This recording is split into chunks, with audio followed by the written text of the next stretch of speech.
Hello, America, and welcome to CBS Weekly News. Hello, I am Joe Marley. And I'm Jessica Savage. Today is Friday, August 13th, 1948. We have some shocking news coming in from Berlin.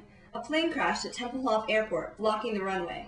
Planes stacked up in the airspace over Berlin, and with no visibility, it quickly became a potential hazard.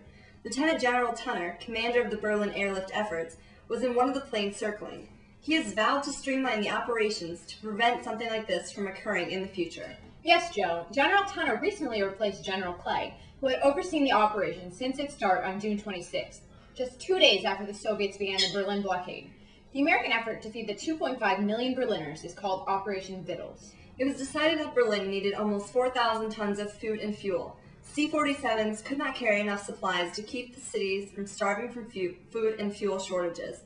General Clay requested C-54s, which could carry over 3 times the amount as the C-47s. When Tunner, known in military circles as the transportation expert to end all transportation experts, took over, a new standard of efficiency was enacted. Yesterday marked the height of the airlift, as it was the first time that the tonnage flown over the Berlin Wall surpassed the number decided by planners as enough to keep the city from starving. Here's a map showing the paths taken by Allied planes into Berlin. The American planes took off from Rhine-Main Air Base and flew to Tempelhof Airport in the American section of Berlin. After the Soviets threatened to shut down this vital lifeline to Berlin, President Truman moved in B-29 bombers, vowing to defend it even to the point of bloodshed.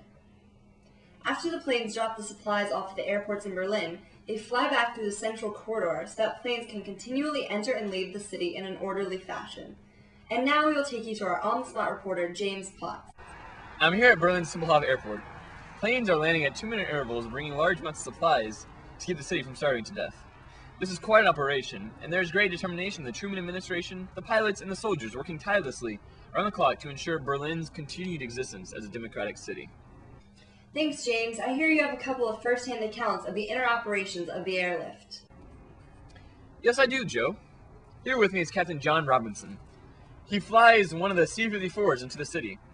Captain, how long have you been a pilot for the U.S. Air Force?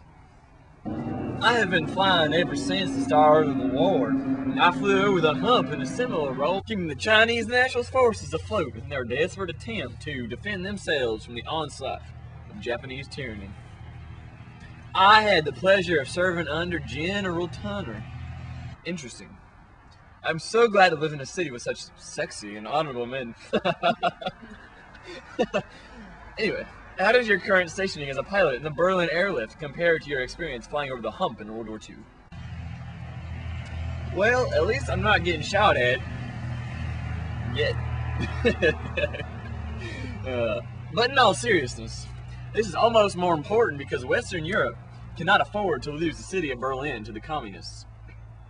Yes, since the war, the Soviets have been taking over Eastern Europe under our noses, spreading an iron curtain, as Churchill so eloquently noted, from Stettin to Trieste. They have put a noose around Berlin, cutting off the last vestiges of democracy in Eastern Europe.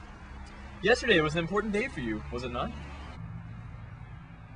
We're jumping for joy down here because we're finally exceeding our transportation quotas. Now them little German children can get their milk and juice. Now, excuse me, I gotta get on back to Rhine-Main. I hope the Soviets end this and we can all go home. Thank you, John. Here we have an exclusive video clip provided to us by the U.S. Air Force.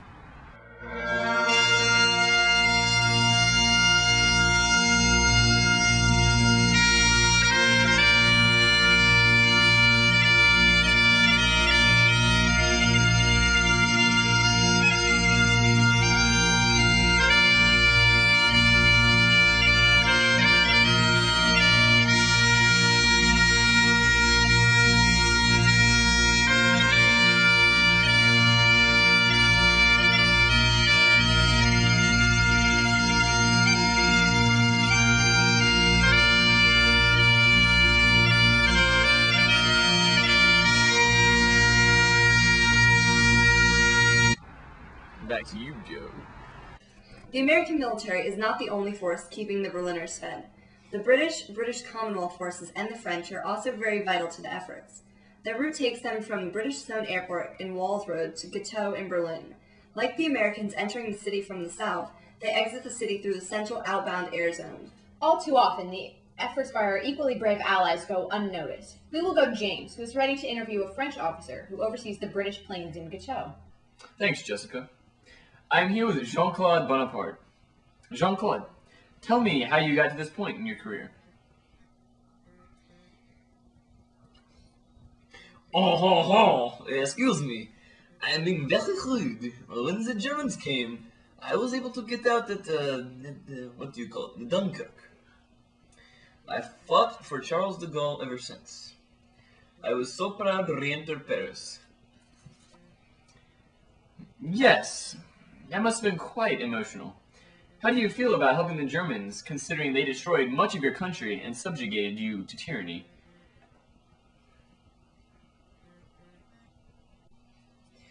Oh! Well, that was then. And this is now. If we don't keep the Soviets from taking the city, then we will all be living under tyranny. That is why we are willing to help them.